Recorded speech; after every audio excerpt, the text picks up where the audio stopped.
Assalamualaikum warahmatullahi wabarakatuh. Bismillahi walhamdulillah, salatu wassalamu ala rasulillah, rasulina Muhammad ibn Abdullah wa ala alihi wa sahbihi wa mawalah. La hawla wa la quwata illa billah, amma ba'd. Bapak-bapak, ibu-ibu yang dimuliakan Allah, mari kita lanjutkan kaji-kaji kita pada malam hari ini tentang seperti apa malaikat yang Allah telah ciptakan dan kita mengimaninya. Al-Quran mengatakan beda manusia dengan malaikat. Jadi manusia berbeda dengan malaikat seperti disebutkan dalam surat Fatir.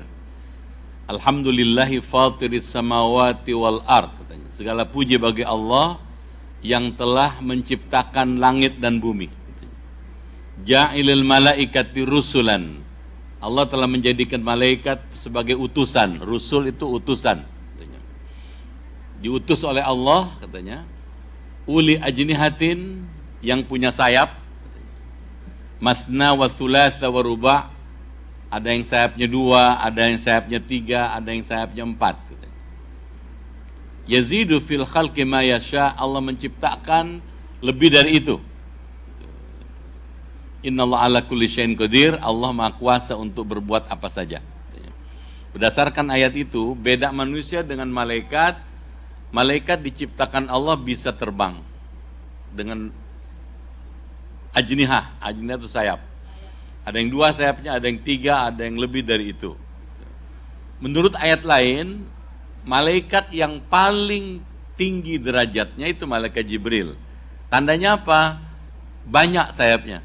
Malaikat Jibril itu dalam Quran dikatakan ada 600 sayapnya. Sekali mengepakkan sayapnya 50.000 tahun nyampe.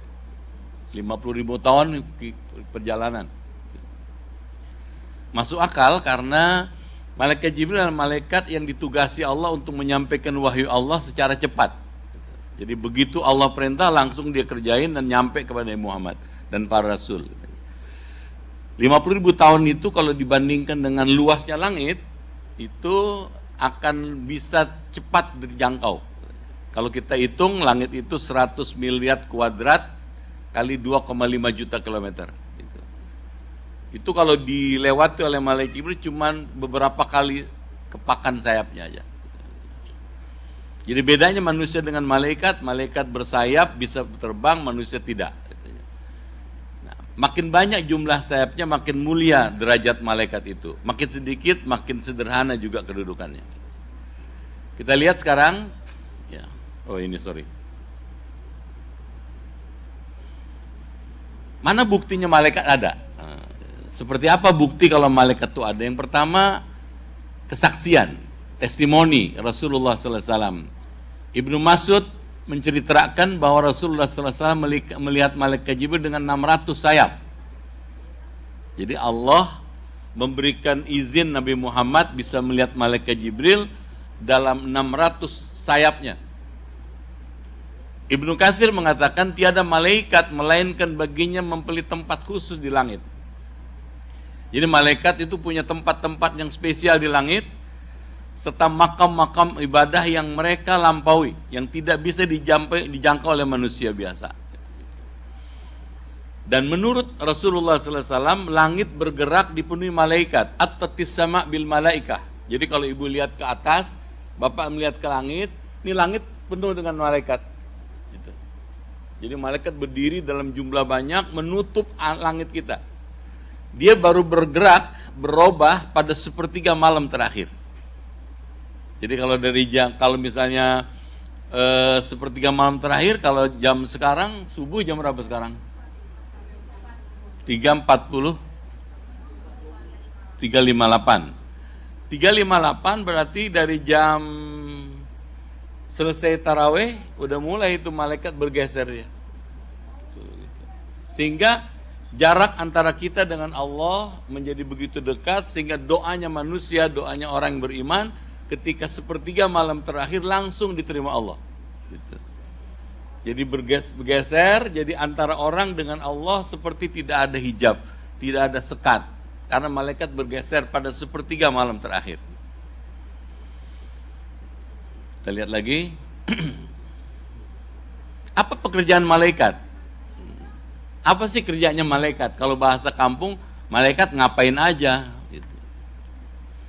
Berdasarkan hadis-hadis Rasulullah dan ayat Quran yang kita teliti, para malaikat itu ada yang bekerja di alam ruh, jadi alam arwah.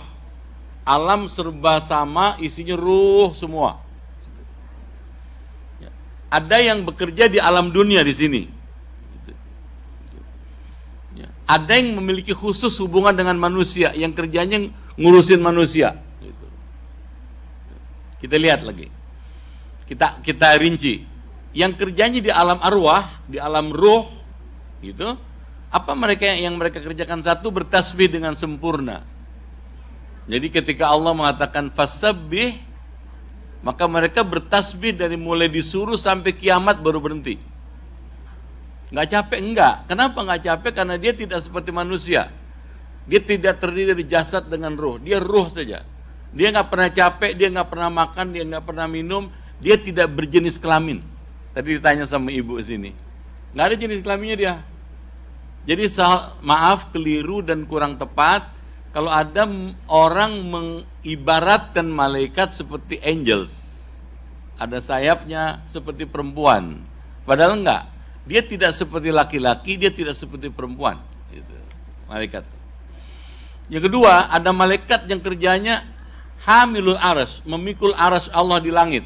Jadi di luar langit yang 7 lapis ini ada aras Allah. Jadi di luar yang 100 miliar kuadrat kali 2,5 juta kilometer, masih ada makhluk Allah yang lebih luas lagi, arasnya Allah. Dan arasnya Allah dipikul oleh miliaran, mungkin triliun malaikat. Yang ketiga, apa kerjanya malaikat yang ada di alam ruh sana, alam malakut sana? Mereka mengucapkan salam kepada orang yang masuk surga. Kata malaikat, salamun alaikum tibtum fadkhuluha khalidin. Keselamatan buat kamu, silakan masuk ke dalam surga selama-lamanya. Jadi mengucapkan salam, selamat, selamat, selamat gitu. Tapi ada malaikat yang kerja di alam arwah sana, alam ruh sana, yang kerjanya menyiksa manusia di neraka. Itu malaikat Malik dan anak buahnya. Jadi bukan cuma satu, Malik punya anak buah banyak gitu loh. Dan ada malaikat yang kerjanya menurunkan wahyu gitu, menjalankan, menyampaikan wahyu Allah, itulah malaikat Jibril. Siapa malaikat Jibril? Nah, kita gali lagi, kita dalami lagi. Allah mengatakan dalam surat Al-Baqarah, Qul, katakanlah, man kana aduwwan li Jibril fa innahu nazzalahu ala qalbika biidznillah musaddiqan lima baina yadayhi wa hudaw wa busyra lil mu'minin, katanya. Katakanlah olehmu ya Muhammad, man kana aduwwan li Jibril, siapa yang menganggap bahwa Jibril itu musuhnya, nazzalahu ala qalbika, dia turun ke dalam hatimu. Jibril itu katanya biiznillah, dengan izin Allah. Jadi ceritanya gini, di Madinah ada seorang pendeta Yahudi itu mengatakan, ya Muhammad, siapa yang biasa turun menyampaikan wahyu Allah kepada kamu? Katanya malaikat Jibril. Oh, kalau malaikat Jibril dia musuh kami, katanya. Kalau yang turun itu Mikail, kami akan beriman kepada kamu. Nah, itu alasan dia aja gitu. Makanya di masyarakat Barat nama Michael itu lebih terkenal ketimbang Jibril. Orang lebih senang ngasih nama anak Michael, Mitchell, itu ketimbang ngasih nama Jibril. Nah, kalau Jibril datang, dia adalah musuh kami, katanya gitu. Karena dia datang akan membawa bencana. Sementara kalau Michael atau Mikail datang, dia akan membawa keberkahan buat kami, gitu. Orang kita, orang mana aja lebih senang ngasih nama anak Mikail karena banyak rezeki, katanya. Itu Allah bilang, malaikat Jibril itu turun kepada Nabi Muhammad dengan izin Allah, bukan atas kehendaknya sendiri, katanya gitu. Musaddiqan lima baina yadayhi, membenarkan apa yang ada sebelumnya. Wa hudaw wa busyra lil mu'minin, memberi kabar gembira kepada orang beriman. Berdasarkan ayat ini, malaikat Jibril punya tugas yang jelas, menggembirakan manusia dengan ruhnya, dengan turun ayat itu kepada beliau. Ya, terus sekarang. Nama malaikat Jibril disebut Quran dalam jumlah yang banyak. Yang pertama, Allah menyebut malaikat Jibril dengan Ruhul Amin. Ruhul Amin. Nazzala bihi Ruhul Amin. Ya, Allah telah mengutus, menurunkan kepada Nabi Muhammad Ruhul Amin, ruh yang jujur, itulah Jibril. Ala qalbika litakuna minal munzirin, katanya, ke dalam hatimu agar kamu menjadi orang yang memberi peringatan. Jadi Jibril disebut Ruhul Amin. Yang kedua, Allah menyebut malaikat Jibril dengan Ruhul Kudus. Mana ayatnya? Qul nazzalahu Ruhul Qudus min rabbika bil haqqi liyuthabbital ladzina amanu huda wa busyra lil muslimin. Katakanlah olehmu ya Muhammad, Ruhul Kudus itu Jibril. Roh yang suci itulah Jibril. Dari Tuhanmu katanya, dengan benar katanya. Liyuthabbital ladzina amanu, untuk meneguhkan hati orang yang beriman, wa hudan, memberi hidayah, wa busyra, memberi kabar gembira, lil muslimin, bagi orang yang muslim. Sampai di sini menurut Quran Ruhul Kudus itu Jibril. Oleh orang sana, gak usah dikasih tahu ya, orang Nasrani, Ruhul Kudus itu bilang Tuhan. Di sini ada distorsi teologis namanya, ada pergeseran pemahaman. Kalau menurut Quran, Roh Kudus itu Jibril. Memang malaikat Jibril selalu ditugaskan Allah mendampingi Nabi Muhammad, kemana Nabi Muhammad pergi didampingi terus gitu loh. Lah oleh orang sana yang mendampingi Jibril itu disebut Tuhan. Jadi koreksi kita, Islam itu dulu untuk mengoreksi kekeliruan yang dilakukan umat sebelumnya. Jibril itulah Ruhul Kudus, bukan Tuhan. Kedengeran nggak ibu-ibu? Kelihatan nggak ustadznya? Nggak habis makan kenyang nih, kadang-kadang waduh mata juga kecil nih, liar gitu loh. Kita terus, bagaimana informasi tentang Jibril dalam Taurat, dalam Injil, dalam hadis Rasulullah SAW. Jibril disebut dalam kitab Taurat dan kitab Injil sebagaimana disebutkan Waraqah bin Naufal pada Rasulullah SAW pada pertama kali bertemu Jibril di Gua Hira. Gini ceritanya. Nabi Muhammad pada bulan Ramadan itu menerima awal ayat dalam Quran. Iqra bismi rabbikal ladzi khalaq sampai ayat kelima. Udah dapat itu, Nabi Muhammad cerita kepada istrinya Siti Khadijah. Ketika cerita sama istrinya, nah sambil minta ditutup dengan selimut, Siti Khadijah pergi meninggalkan suaminya karena tidur, cerita kepada saudara sepupunya namanya Waraqah bin Naufal. Waraqah bin Naufal adalah seorang pendeta Nasrani di Mekah. Setelah mendengarkan cerita Siti Khadijah tentang suaminya, kata Waraqah, kalau itu cerita suamimu rasul. Karena yang dia temui di Gua Hira barusan itu adalah namus.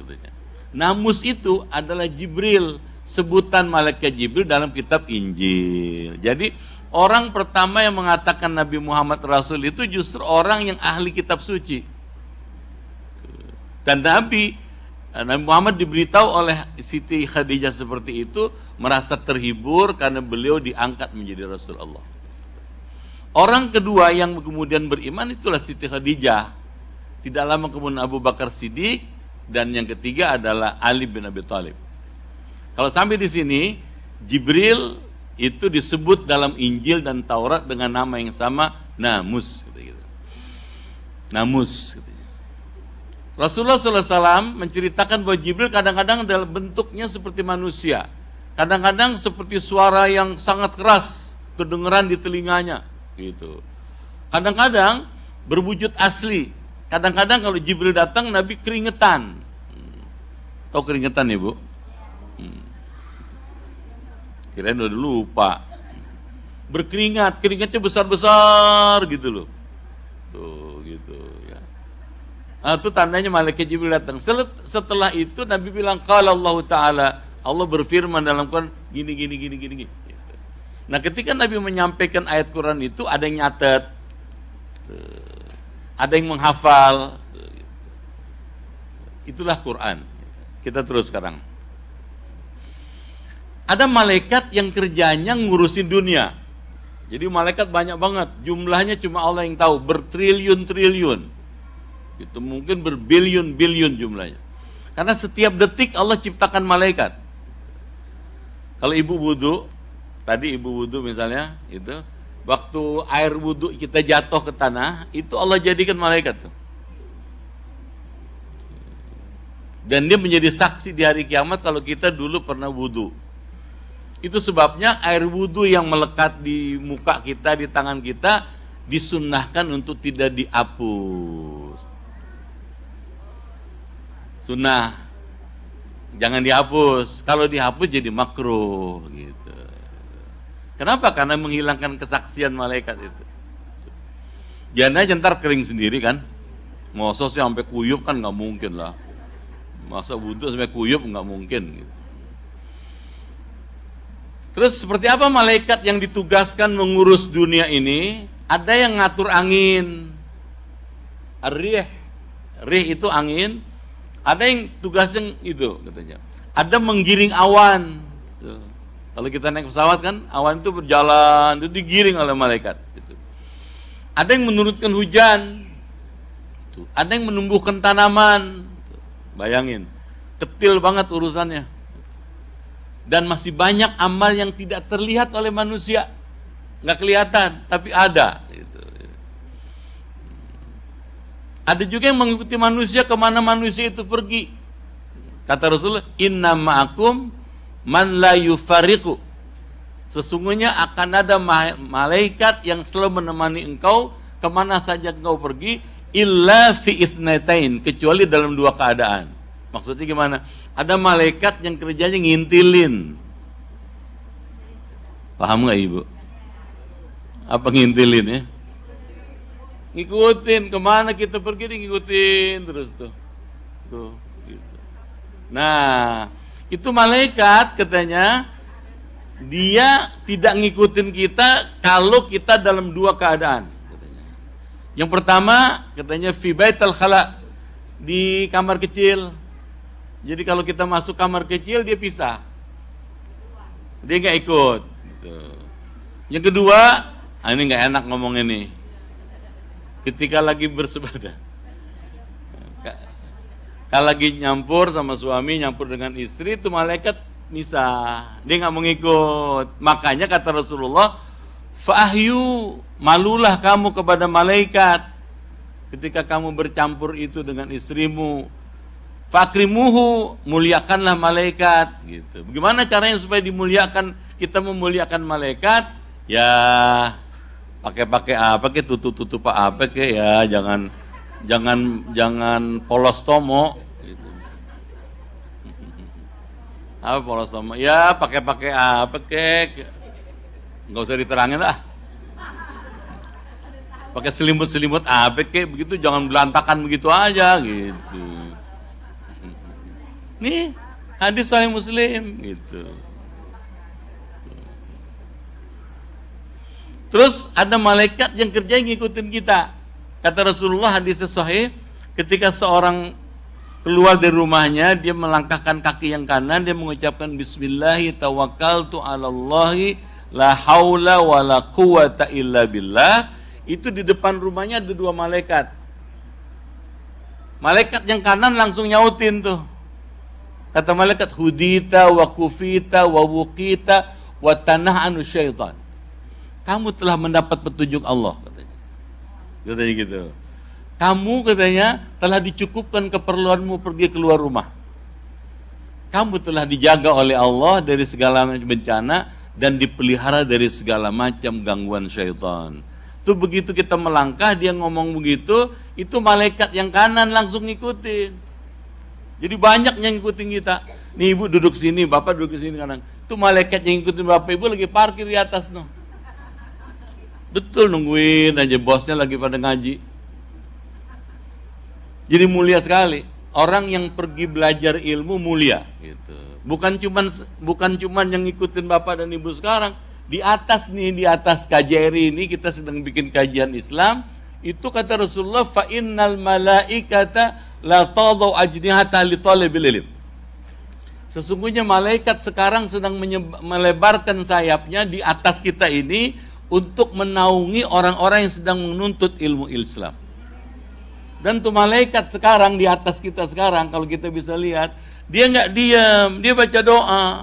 Kata malaikat sekarang, Allahumma gfir lahu, Allahumma arhamhu wa Allahumma afu anhu. Kalau laki-laki, kalau perempuan, Allahumma gfir laha, Allahumma arhamha, Allahumma afu anha. Ya Allah, ampunilah dosa bapak itu, rahmatilah orang itu, maafkanlah kesalahan orang itu. Disebut nama bapak, dia nggak usah nanya ID card bapak, udah tahu dia. Tahu semua. Ibu di Jason nama ibu sebut Allahumma gfir laha, Allahumma arhamha, Allahumma afu anha. Bapak ibu tahu, malaikat kalau baca doa jangan banyak, satu malaikat doanya dikabulkan. Jadi bapak dan ibu duduk di ruang ini sekarang, keluar ntar dosa bures. Amin. Apa bures? Habis. Tuh. Habis, bersih. Jadi nggak main-main nih ngaji-ngaji gini. Karena yang kita bicarakan Quran. Gitu.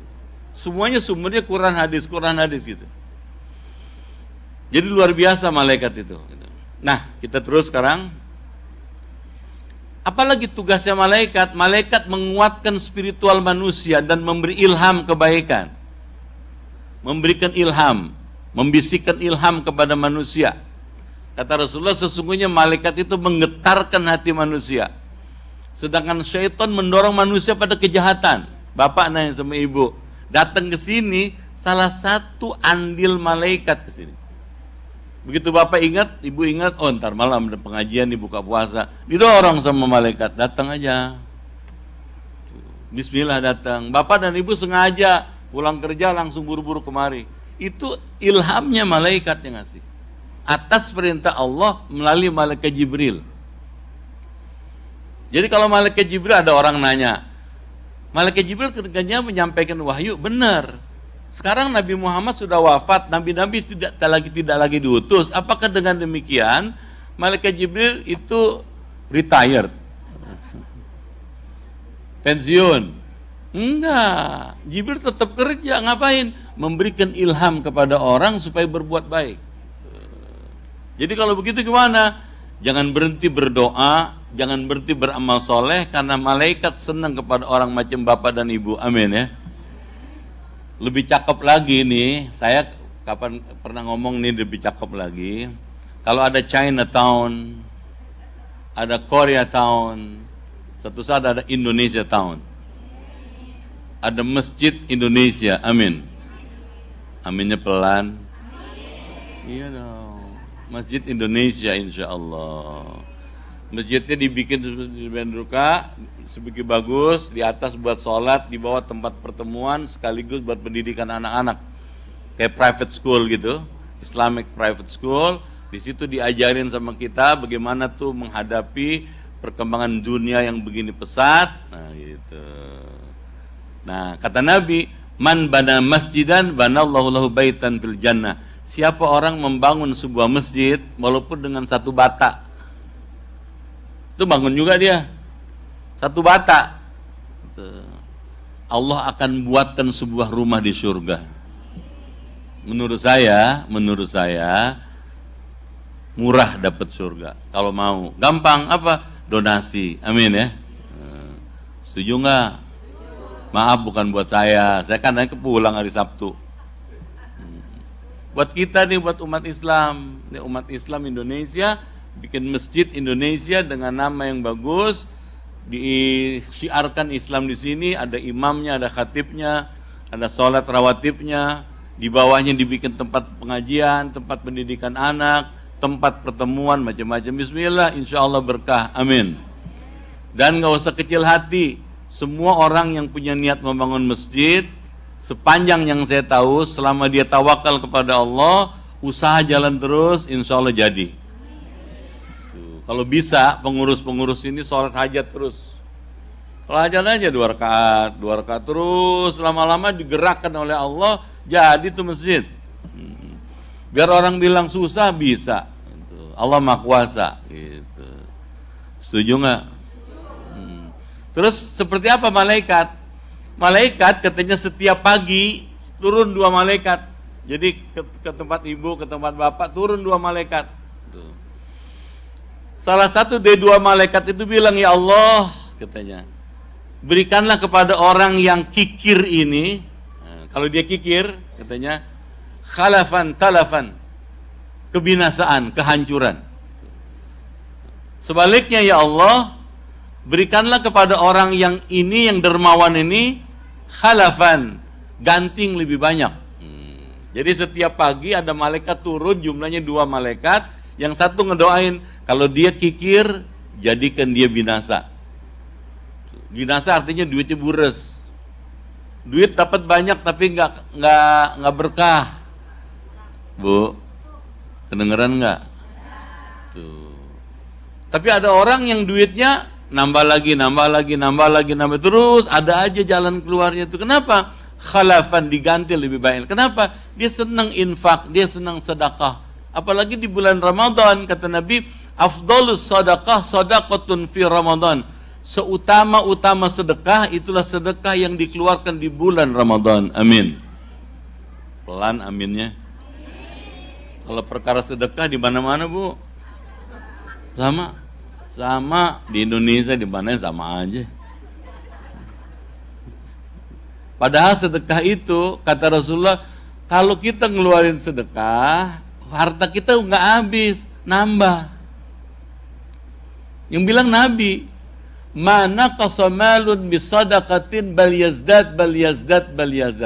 Tidak akan berkurang harta seseorang dengan sebab dikeluarin sedekahnya, justru bertambah dan makin bertambah. Ada di Indonesia pengurus Kadin, ya, pengurus Kadin, Chamber of Commerce ya, itu hartanya banyak, perusahaannya banyak, gitu. Waktu kita tanya, apa sih Pak resepnya? Bapak punya perusahaan begini banyak, resepnya cuma satu, Ustadz.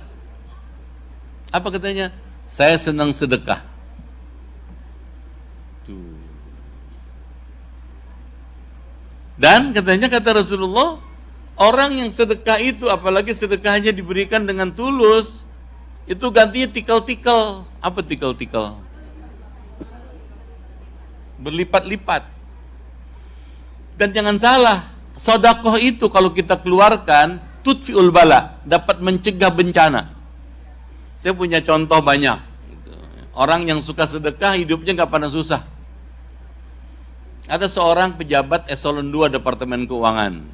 Eselon 2 direktur ya.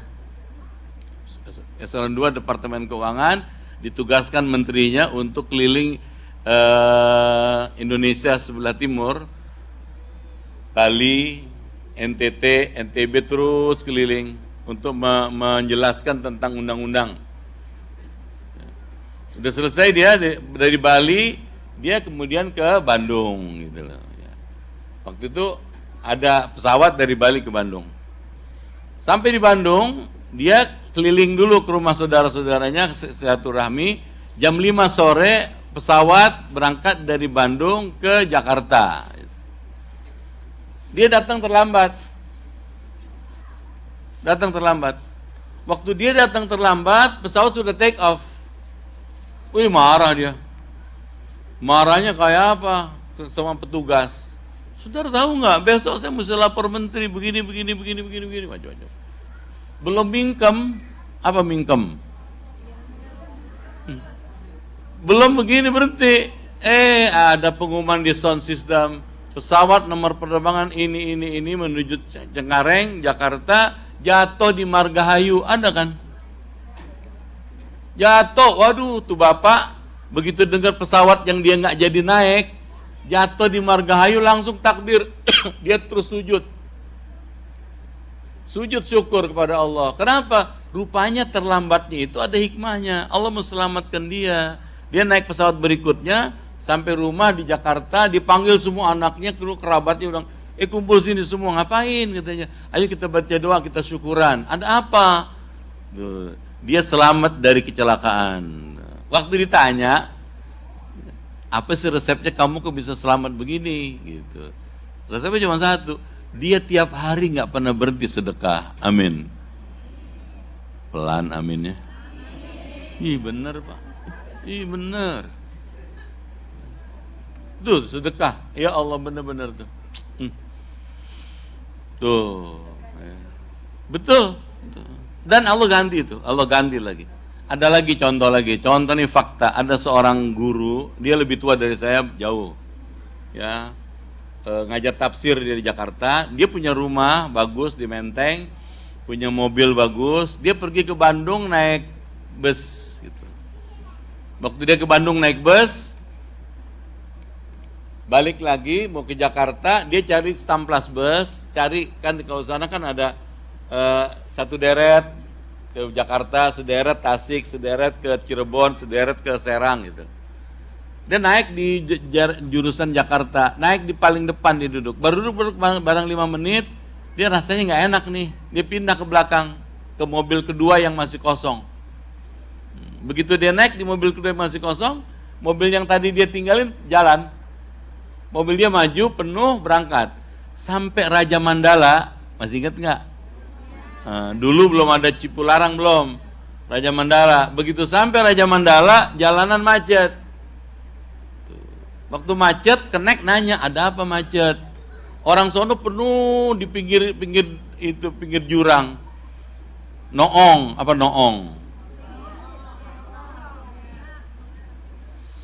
Nanya ada apa? Oh, kata orang itu, barusan mobil bis merek anu dari Bandung nyemplung. Oh, si yang guru ngaji, guru tafsir ini langsung turun, dia takbir, sujud ya. Kenapa sujud? Alhamdulillah, rupanya Allah selamatkan dia. Coba kalau dia terus di bis yang pertama, nyemplung dia. Pulang buru-buru, dia syukuran, dia undang semua keluarganya, syukuran pada Allah. Waktu ditanya, apa resepnya kok Bapak bisa selamat? Resepnya cuma satu, senang sedekah. Amin. Ya Robbal, kalau nggak percaya boleh ke Jakarta. Orang masih hidup, no. Kita terus ya. Apa bedanya syaitan dengan malaikat? Syaitan itu mendorong orang jadi kafir dan keji, fakir dan kafir. Udah fakir, keji dan kafir. Apa kata Allah? Asyaitanu ya'idukumul faqra wa ya'murukum bil fahsya. Wallahu ya'idukum maghfiratan minhu wa fadla. Wallahu wasi'un alim. Syaitan menjanjikan kepada manusia kemiskinan dan menyuruh manusia berbuat jahat dengan berbuat kikir, katanya gitu. Sedangkan Allah menjanjikan untuk kepenuh ampunan dan karunia-Nya. Allah maha luas karunia-Nya, lagi maha mengetahui. Apa artinya? Kalau ibu dengerin bisikan syaitan, ujungnya celaka. Kedengeran nggak? Apa contohnya? Kalau kita dengerin bisikan setan, celaka kita. Dengar ajan dekat rumah atau di handphone kita suka ada ajan kan? Ya, kalau di sini masjid jauh, dan kalau ada juga masjid nggak bunyi ajannya. Di handphone udah set tuh, kalau subuh bunyi, kalau zuhur bunyi, asar, maghrib, isya bunyi. Begitu lagi enak nonton TV, ajannya bunyi itu di handphone. Apa kata setan? Baru juga ajan. Isya masih lama, panjang, kata gitu. Zaman biasa nih gitu. Akhirnya gimana? Gitu. Begitu mau isya, didorong lagi sama setan. Isya kan waktunya masih lama, jam-jam, ntar 2-3 jam lagi masih boleh. Akhirnya gimana? Begitu sudah malam, mata mulai sepet. Kata setan bilang, daripada sholat matanya sepet, ngantuk, tidak khusyuk, tidurnya dulu dah. Ntar aja bangun isya sambil tahajud. Kalau itu diturutin, jangan tahajud, subuh telat. Kenapa? Setan jahat, na'udzubillah min. Ibu nih, maaf, waktu ngelihat ada tromol jalan, ibu tahu, bapak tahu, begitu lihat tromol jalan, itu satu orang dikeroyok 70 syaitan. Banyak pak, 70 setan. Bisikin, tadinya mau ngasih selembar yang 100 tuh. Kata setan, kira-kira kalau sedekah berubah jadi 50 ya. Lama berubah jadi 20, lama-lama berubah jadi 10, lama-lama berubah jadi 1. setan tuh. Naudzubillah min. Nah, Bapak Ibu sekalian, itu setan ngajak orang kepada jauh daripada ridhonya Allah. Sementara malaikat mendorong orang dapat ampunan. Bapak didorong ngaji, didorong datang ke masjid supaya dapat ampunan Allah. Amin. Doa malaikat buat orang yang beriman. Malaikat selalu mendoakan. Kayak sekarang nih, tadi keterangannya. Kita duduk di sini, di atas kita malaikat mendoakan kita. Ini ayatnya. Kita terus, ya, juga malaikat mendoakan kita semua masuk surganya. Rabbana katanya, wadkhilhum jannati adnin allati wa'adtahum wa man salaha min abaihim wa azwajihim wa dzurriyyatihim ila akhir ayat. Kita terus. Nah, kalau Bapak Ibu sholat, itu malaikat hadir tuh. Kata Rasulullah, idza qala al-imam ghairil maghdubi alaihim waladhdallin faqulu amin. Apabila imam mengucapkan ghairil maghdubi alaihim waladhdallin, faqulu, ucapkanlah oleh kamu, bacalah oleh kamu amin. Artinya apa? Kalau ada orang baca doa disuruh mengaminkan. Kenapa? Kata Rasulullah, fa innal malaikata, karena sesungguhnya malaikat juga akan berkata amin, katanya. Siapa yang aminnya malaikat bareng dengan aminnya kamu, diampuni dosanya. Jadi kalau kita sholat berjamaah, imamnya baca ghairil maghdubi alaihim waladhdallin, itu malaikat ikut mengaminkan. Siapa yang amin kita bareng dengan aminnya malaikat, ampunan dosanya diberikan oleh Allah. Pertanyaannya, kapan malaikat baca amin? Nggak ada yang tahu. Nah, para ulama kemudian memberikan tafsir. Kata mereka, berhenti satu saktah. Satu saktah tuh setarikan nafas. Ghairil maghdubi alaihim waladhdallin. Amin. Berhenti satu nafas, baru masuk. Jangan langsung samber aja. Jelas itu ya? Kita terus lagi. Malaikat hadir di sholat fajar dan sholat asar. Jadi kalau sholat subuh, datang malaikat. Jadi ibu bapak kalau sholat subuh datang malaikat. Waktu sholat asar datang lagi malaikat. Itu malaikat yang datang, aplus. Apa aplus? Gantian. Waktu subuh malaikat malam naik yang nemenin kita, malaikat siang turun.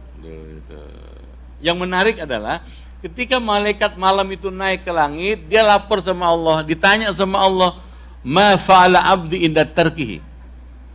Apa yang dilakukan hambaku ketika engkau tinggalkan dia? Kata malaikat yang naik ke langit itu, aku tinggalkan dia ketika dia sedang sholat ya Allah. Oh, Allah limpahkan rahmatnya. Berdasarkan hadis ini, tausiahnya itu sarannya, kalau bisa jangan telat sholat. Amin. Setuju nggak? Tuh, kalau subuh sama asar. Asar begitu juga. Malaikat malam naik, malaikat malam turun, malaikat siang naik. Lapor dia, ditanya sama Allah, lagi apa kamu ketika kamu tinggal? Dia lagi sholat ya Allah. Diampuni dosanya. Kalau gitu gimana?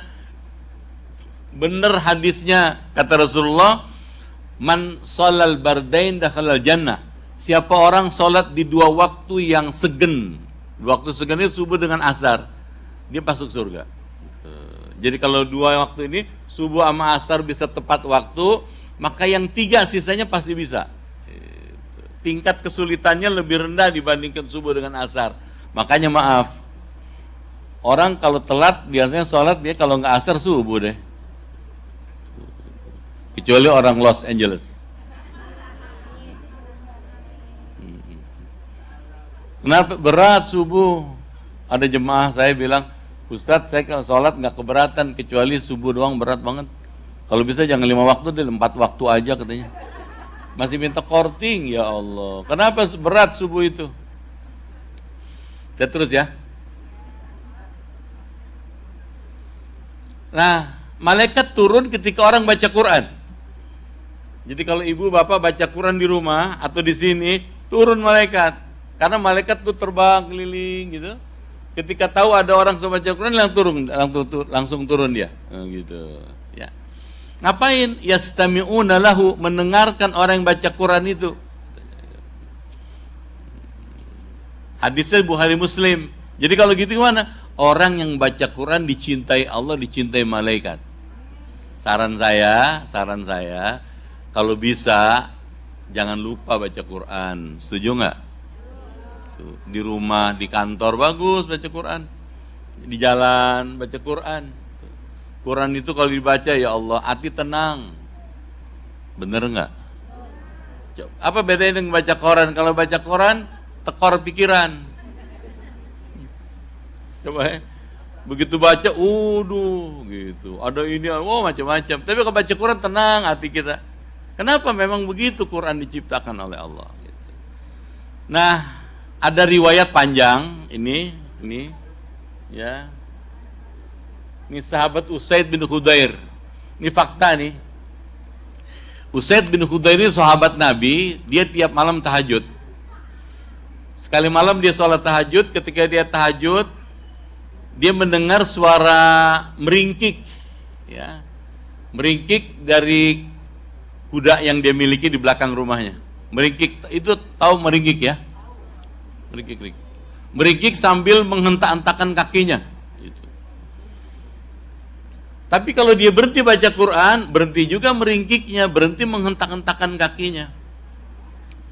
Udah selesai sholat, disamperin tuh ke belakang. Dia lihat tuh kuda, diem aja. Kenapa dia samperin? Dia takut kuda itu ketika meringkik-ringkik, takut menginjak saudaranya. Gitu, adiknya lagi tidur di situ. Subuhnya dia ketemu Rasulullah, dia cerita, ya Rasul, semalam saya sholat tahajud, ketika saya sholat tahajud, saya mendengar kuda di rumah saya itu meringkik dan menghentakkan kakinya. Setiap saya berhenti baca Quran, berhenti juga meringkiknya dan menghentakkan kakinya. Kata Rasulullah apa? Kamu tahu nggak katanya? Ketika kamu baca Quran, malaikat datang menghampiri kamu dan dilihat oleh kuda yang ada di rumahmu itu.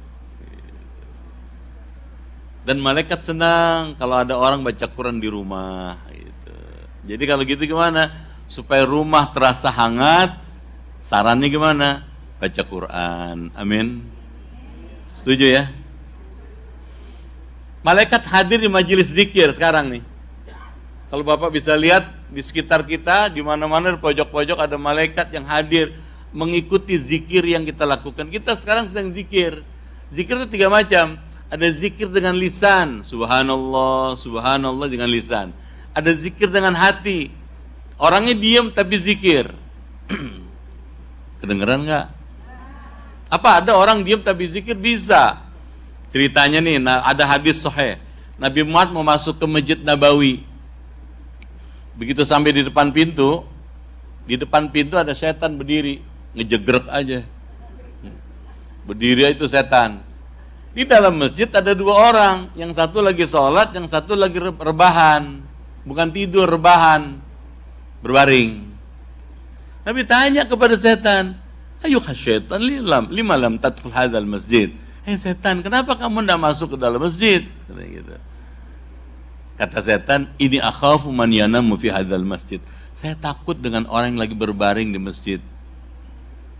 Ditanya sama Nabi, kenapa kamu tidak takut dengan orang yang sedang sholat? Kenapa kamu justru takut kepada orang yang sedang berbaring? Kata setan, saya nggak takut dengan yang sedang sholat, karena meskipun dia sholat, pikirannya kemana-mana. Paham nggak Ibu? Ada orang sholat, pikirannya di mall. Ada orang sholat, pikirannya di luar masjid. Sementara yang sedang berbaring, meskipun dia berbaring tiduran, tapi hatinya sedang zikir. Tuh. Jadi ada orang fisiknya diam, hatinya zikir. Dia lebih ditakuti oleh syaitan dibandingkan yang biasa.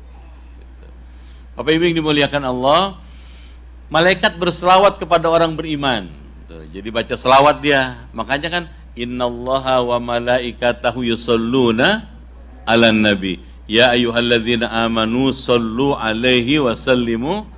Nah, itu ayat buat Nabi Muhammad. Tapi ada hadis mengatakan malaikat juga berselawat kepada orang beriman dan kepada orang alim yang menguasai ilmu. Selawatnya gimana? Dia mendoakan agar orang itu diampuni Allah. Kayak yang ibu-ibu, bapak-bapak sekarang nih, semuanya diampuni dosanya. Gitu. Ya Rabbal, mau nanya apa mau terus? Terus. Ada malaikat yang kerjanya nyatet. Bapak duduk situ. Ya, ibu duduk sini, dicatat semua, nggak ada yang nggak dicatat. Di mana tempatnya, apa yang dikerjain, semua tercatat, rekamannya jelas. Tuh. Buat apa tuh dicatat? Nanti di hari kiamat Allah akan perlihatkan nih. Tuh. Nih catatan amal kamu tuh. Dari mulai waktu, jam, tempat, amal, aktivitas, semua tercatat semua. Sehingga orang nggak bisa mungkir. Ketika Allah putuskan engkau masuk dalam surganya. Jadi nanti begitu hari kiamat ada namanya Yaumul Hisab wal Mizan. Hari dihitung dan ditimbang amal manusia. Udah selesai ditimbang, dihitung, dikasih amalnya. Catatan amalnya. Ada yang terima dengan tangan kanan. Ada yang terima dengan tangan kiri. Ada yang terima dari balik punggungnya. Kalau yang terima dari tangan kanan, dia akan masuk surga. Siapa yang terima dengan tangan kiri, dia teriak, celaka saya nih, katanya gitu. Yang diterima itu catatan amalnya. Waktu dia terima, dia baca, katanya, Iqra kitabak, baca kitabmu. Waktu dibaca dia mungkir, saya nggak pernah berbuat begini. Allah tunjukin buktinya. Mana buktinya? Oh, Allah punya bukti banyak, gitu. Apa misalnya? Al-yawma nakhtimu ala afwahihim wa tukallimuna aydihim wa tashhadu arjuluhum bima kanu yaksibun. Ada nggak tuh? Surat apa? Yasin. Al-yawma nakhtimu ala afwahihim, pada hari itu, pada hari kiamat, kami kunci mulut mereka. Wa tukallimuna aydihim, kami berikan kesempatan tangan itu ngomong. Wa tashhadu arjuluhum, kami berikan kesempatan kaki untuk menjadi saksi. Bima kanu yaksibun, terhadap apa yang mereka perbuat selama ini. Jadi di hari kiamat tangan ngomong, kaki jadi saksi. Kalau kita masih mungkir juga, kamu kok bisa ngomong, dulu nggak bisa ngomong. Allah punya bukti lain. Apa kata Allah? Yauma idzin tuhaddisu akhbaraha. Pada hari kiamat Allah berikan izin tempat kita berpijak sekarang bisa ngomong. Di bumi yang ibu dudukin, tanah yang bapak dudukin, nanti ngomong tuh, bener ya Allah, dia dudukin saya, dia dengerin kajian Islam. Karena ya Allah, jangan kau siksa orang ini. Amin ya. Tuh, kayaknya sih masuk surga semua nih. Wajah-wajah surgawi nih. Bener itu. Nggak ada potongan wajah neraka, nggak ada. Kalau wajah neraka lain, sangar-sangar. Baik, ada pertanyaan? Nih ada malaikat mengawasi, mencatat amal manusia. Kiraman katibin namanya. Ada malaikat raqib atid, itu udah pasti tuh. Ya. Ada malaikat yang meneguhkan hati orang beriman, mantap hatinya, saya tetap Islam, apapun yang terjadi. Langit boleh runtuh, dunia boleh berubah, zaman boleh berganti, tapi bisa tetap Islam. Itu malaikat tuh. Ya, kalau boleh, saran saya, kalau habis sholat tuh ada tuh, habis baca doa, ada doa penutup. Namanya doa ikhtitam. Ya, itu bacanya, Allahumma tsabbitna bil iman, wa tsabbitna bit tauhid, wa tsabbitna bil ma'rifah, min dari dunya ila daril akhirah. Ya Allah, teguhkanlah hati kami dalam iman. Teguhkanlah akidah kami dari dunia sampai akhirat. Kalau nggak bisa bahasa Arab, bahasa Indonesia boleh. Nah, ada malaikat yang kerjanya nyabut nyawa. Ya Allah, ini rada serem nih. Dan malaikat kalau nyabut nyawa, itu ada dalam ayat lain dikatakan nyabutnya dengan, ada yang dicabut dengan keras. Wan nazi'ati gharqa, ada kan? Wan nasyitati nashta, fassabihati sabha. Jadi ada malaikat yang kerjanya mencabut nyawa dengan keras. Gitu. Kalau bahasa kampung dibetot. Ada yang nyabutnya dengan lembut. Gitu ya. Saya mau ceritain dikit lagi nih. Saya minum dulu boleh nggak? Ya Allah maafin ya. Ini mumpung boleh minum nih.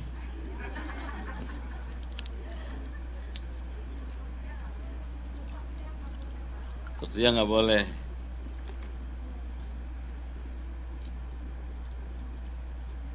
Bismillahirrahmanirrahim.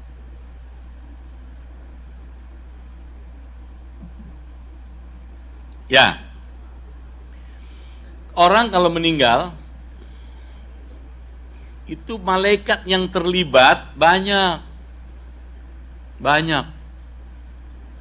Dalam tafsir Al-Qurtubi itu diterangkan,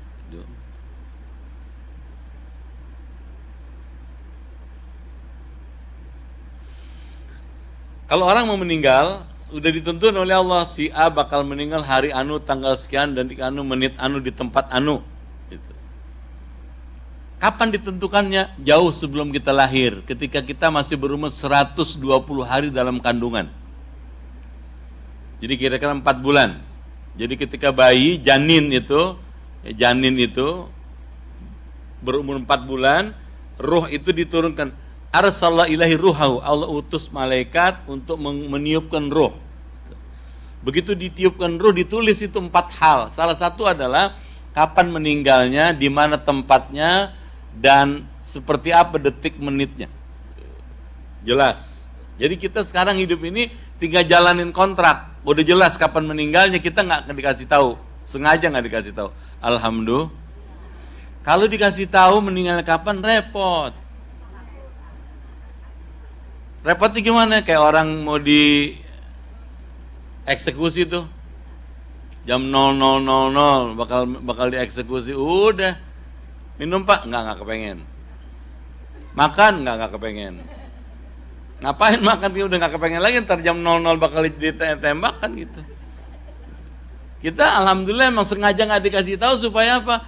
Ikhtiar, usaha terus, ibadat. Udah ditentuin, Allah mengutus seorang malaikat datang ke dunia ini membawa baki. Apa baki? Nampan. Kalau orang Los Angeles yang muslim itu malaikat datang bawa baki dari emas, diambil dari surga. Berdiri aja sana tuh, sejauh mata memandang. Nah, udah gak lama datang malaikat kedua, namanya malaikatur rahmah. Orangnya tuh lagi masih ada di sini, dibisikin oleh malaikat rahmat itu. Kata malaikat rahmat, "Alla takhafu wa la tahzanu." Jangan takut katanya. Jangan khawatir. Maksudnya apa? Apa yang bakal kamu hadapi jangan takut, apa yang kamu bakal tinggalkan jangan khawatir. Istrimu, anakmu, hartamu kami ngurusin. Silakan aja gitu. Yang menarik, kalau dia orang beriman dan istiqomah itu, begitu dikasih tahu alla takhafu wa la tahzanu wa absyiru bil jannah, dikasih lihat surga. Ya Allah, dikasih lihat surga nih tempat kamu nih. Ya Allah, endahna kabina-bina. Bagus beeng. Dilihat gitu surga bagus. Saking indahnya itu surga, nggak terasa dia. Dia terpana dengan lihat indahnya surga itu. Datang malaikat ketiga, itulah malakul maut.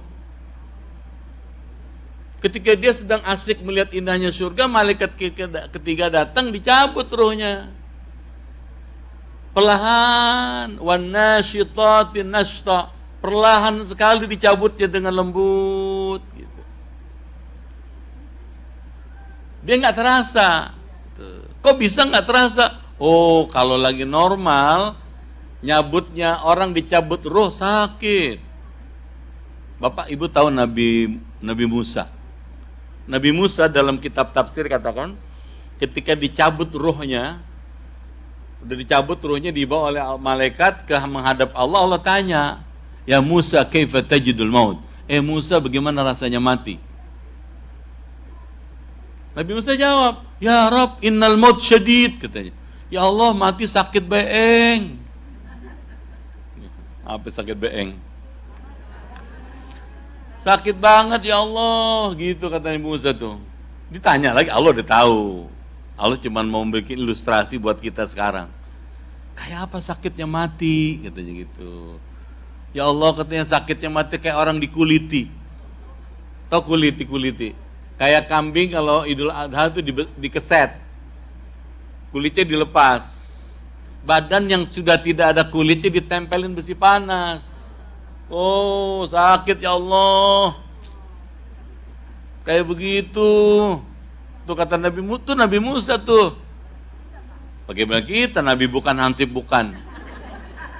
Aduh, makanya nih tausiahnya kepada Bapak dan Ibu sekalian, ini kan lagi cerita malaikat.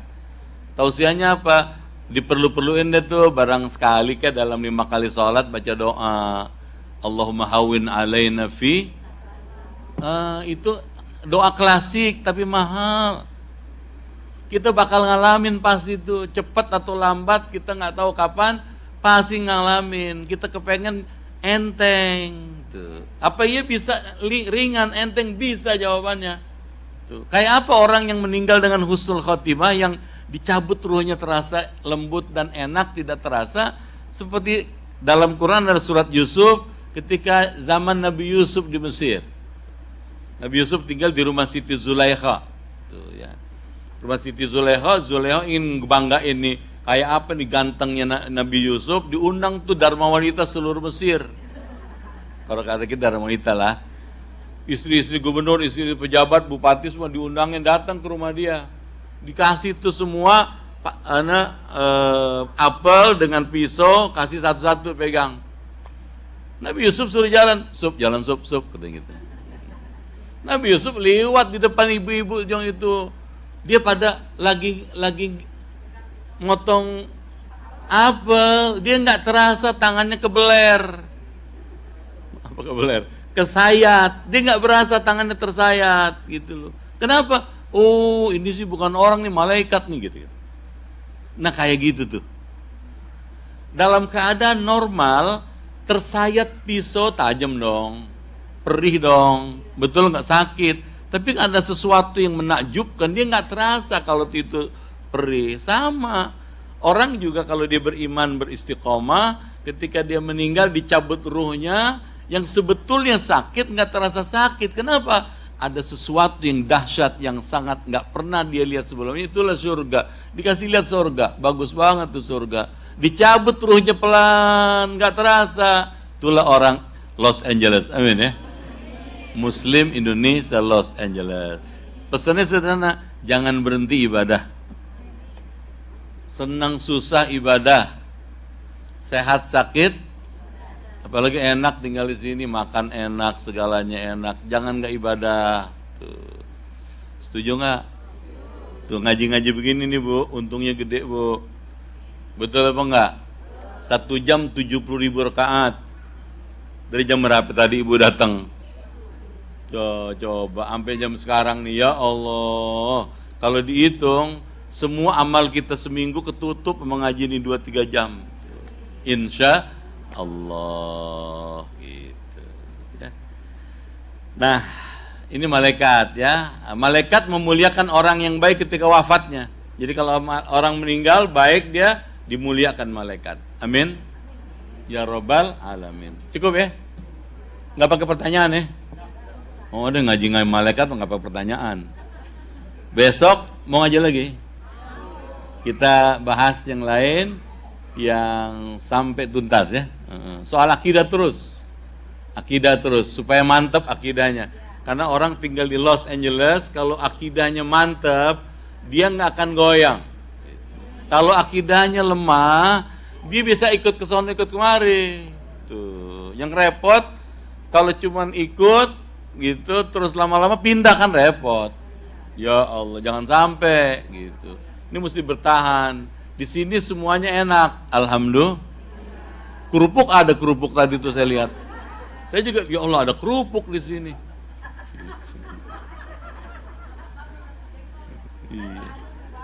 Insya cukup ya. Baca doa lagi. Semua yang hadir, keluarga ibu bapak di rumah sehat. Imannya kuat, ibadahnya giat, rezekinya luas, hidupnya berkah, prestasinya gemilang.